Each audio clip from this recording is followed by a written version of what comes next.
Amy Marcos a loss from the Alianza? You consider her?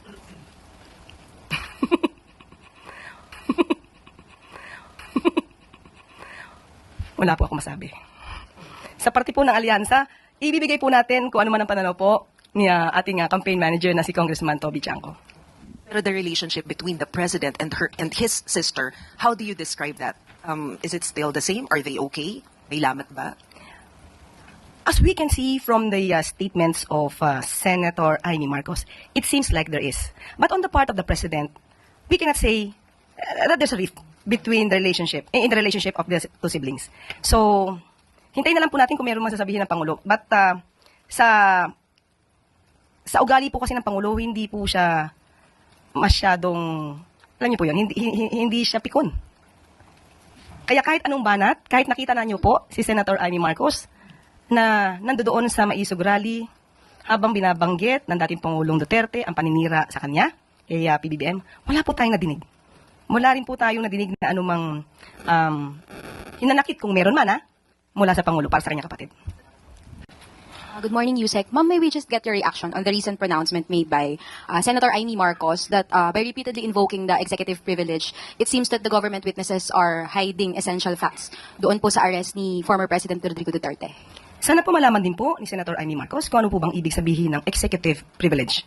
Ito naman po, executive privilege po is a constitutional doctrine that allows the President and high-ranking officials, executive officials, to withhold some sensitive information. Especially kung ito po ay magkakaroon na po ng encroachment ng isang branch over to another branch. Kasi ito pong executive privilege is rooted from the separation of powers. So may mga pagkakataon po talaga, including po yung mga issues concerning national security, diplomatic relations, military affairs, and internal deliberations within the executive branch, hindi po ito dapat nais na po publiko. So magkakaroon po ito ng undue encroachment by one branch of the government over another. So wala po tayong itinatago. May mga pagkakataon lamang po na yung ibang mga napag-usapan ay hindi dapat isinapupubliko.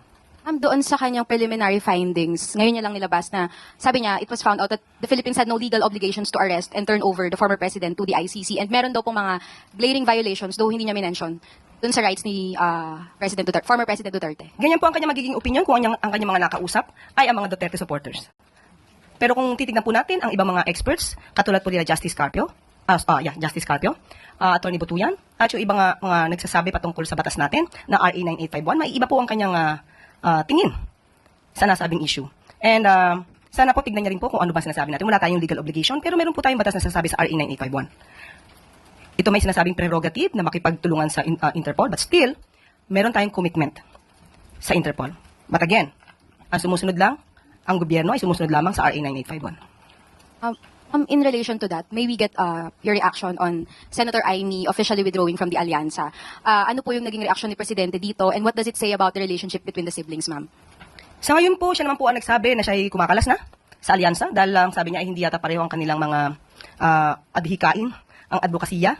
Kung hindi po talaga nalilinya ang kanyang mga paniniwala, sa paniniwala ng Alyansa, mas maganda po siguro talaga na siya ay umalis dahil kung hindi niya pa paniniwalaan ang mga programa ng Alyansa, hindi po talaga magkakaroon ng magandang relationship. Pero lahat ng ito ay ipapaubaya natin sa campaign manager na si Congressman Toby Chanco. But ma'am, does her statement show that there could be a deeper rift between the two siblings? Kasi ma'am, meron siyang binanggit ngayon na tinake against daw, allegedly ni Presidente, yung investigation niya sa pag-aresto kay Duterte. Wala po tayong nadidinig na anumang salita mula sa Pangulo. Siya lamang po ang nagsasalita ng mga bagay-bagay na katulad ng ganyan. Siguro yan po yung kanyang pananaw. Pero sa Pangulo po, wala po tayong madidinig. Thank you, ma'am.